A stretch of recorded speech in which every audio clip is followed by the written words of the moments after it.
किसान भाइयों, आज हम बात करने वाले हैं धान की एक ऐसी नई किस्म की जिसने किसानों के बीच हलचल मचा दी है और उस धान का नाम है सबौर मंसूरी। किसान भाइयों, ये मंसूरी धान की एक नई किस्म है और ये पिछले साल से ही बोई जा रही है।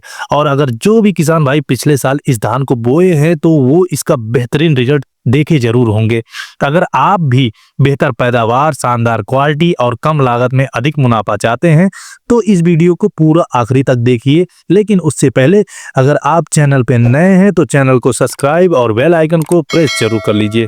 तो चलिए सबसे पहले जानते हैं कि सबौर मंसूरी आखिर है क्या। किसान भाइयों, सबौर मंसूरी धान की एक नई किस्म है जिसे बिहार के सबौर कृषि विश्वविद्यालय ने विकसित किया है और इस किस्म को खास तौर पर ज्यादा उत्पादन और रोग प्रतिरोधक क्षमता के लिए तैयार किया गया है। मतलब कम दवा खर्च, ज्यादा फसल और बेहतर गुणवत्ता, तीनों चीज एक साथ आपको इस धान की किस्म में देखने को मिलेगा। अब बात करते हैं इसकी मुख्य विशेषताओं के बारे में। सबसे पहले पैदावार की बात करें किसान भाइयों तो सबौर मंसूरी औसतन 65 से लेकर 70 क्विंटल प्रति हेक्टेयर तक उपज देती है। इसके दाने लंबे और पतले होते हैं जो बाजार में ज्यादा उत्पादन आपको दिलवा सकते हैं। फसल लगभग 135 से लेकर 140 दिन में पककर तैयार हो जाती है। ये किस्म किसान भाइयों झुलसा रोग, ब्लास्ट और बकानी रोग जैसे प्रमुख बीमारियों के प्रति काफी हद तक प्रतिरोधी होते हैं। समान धान की अपेक्षा इसमें थोड़ा कम पानी और संतुलित खाद की जरूरत पड़ती है, जिससे ये पता लगता है खेती की लागत इसमें थोड़ा कम आती है। अगर आप भी सबौर मंसूरी उगाने के बारे में सोच रहे हैं तो जान लीजिए इसकी पूरी खेती की विधि के बारे में, क्योंकि किसान भाइयों अगर खेती स्टार्टिंग में आपकी गड़बड़ है तो इसका फाइनल भी आपको गड़बड़ देखने को मिलेगा। कहने का मतलब उस हिसाब से इसमें आपको किसी भी प्रकार का उत्पादन नहीं मिलेगा जिस हिसाब से आप सोच रहे थे, क्योंकि स्टार्टिंग फेज इसका काफी ज्यादा इंपॉर्टेंट होता है। किसान भाइयों, बुआई से पहले बीजों को फफूंदनाशक दवा से आप इसको उपचारित कर लीजिए।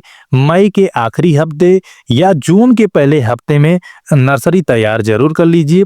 खेतों को अच्छी तरीके से जोतकर उसको समतल बनाएं और पर्याप्त मात्रा में पानी भरें। नर्सरी में 25 से लेकर 30 दिन पुराने पौधे को खेत में रोपें और खाद प्रबंधन में आपको यूरिया को 100 किलो प्रति हेक्टेयर के हिसाब से और डीएपी को 60 किलो प्रति हेक्टेयर के हिसाब से और इसके साथ साथ पोटास को भी 40 किलो प्रति हेक्टेयर के हिसाब से तीनों को मिलाकर एक साथ देना होगा। खेत में जरूरत के अनुसार आपको पानी देना होगा, लेकिन आपको एक बात जरूर ध्यान रखना होगा किसान भाइयों, फूल आने और दूध अवस्था में आप समय समय पर कीट और रोगों का निरीक्षण जरूर करें और उसी के हिसाब से आप जैविक या रासायनिक उपायों का नियंत्रण करें।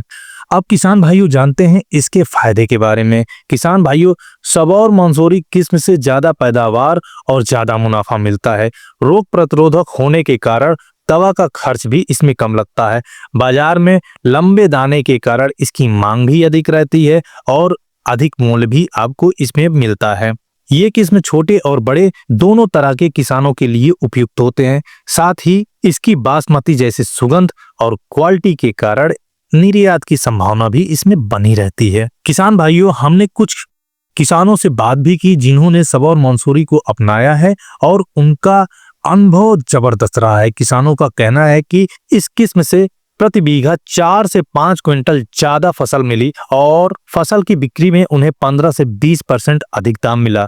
साथ ही उत्पादन में लागत भी 10% कम ही रही। किसानों ने ये भी बताया कि फसल में रोग और कीटों का प्रकोप काफी कम देखने को मिला, जिससे उनका मुनाफा और भी ज्यादा बढ़ गया। तो किसान भाइयों, ये सबौर मंसूरी की थी पूरी जानकारी। अगर आपको ये वीडियो पसंद आई है तो वीडियो को लाइक और चैनल को सब्सक्राइब जरूर कीजिए। मिलते हैं अगले वीडियो में, तब तक के लिए धन्यवाद और जय हिंद।